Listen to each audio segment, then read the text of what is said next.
tėvus, bet ir vaikus. Būtina daužti tėvelius.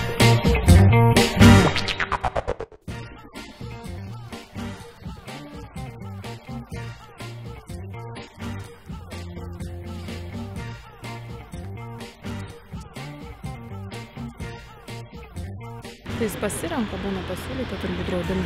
Atitinkamai, kad būtų jinai ne per didelė.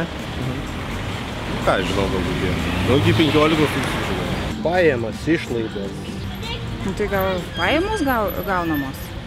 Tai kaip jeigu aš neturiu pajamų, iš ko aš mokėsiu už tą gyvybės draudimą? To, koks nelaimingas jis yra ir kaip jam dažnai nutinka nelaimės. Kada yra pasirenkama draudimas su garantuotomis palūkanomis, suma priklauso visų pirma nuo to, kokio dydžio išmoką draudimo laikotarpio pabaigoje norima gauti. Taip pat pasirenkamos sumos įmokų dydis priklauso nuo draudimo laikotarpio, nuo asmens sveikatos būklės, nuo jo amžiaus, lyties bei kitų aplinkybių.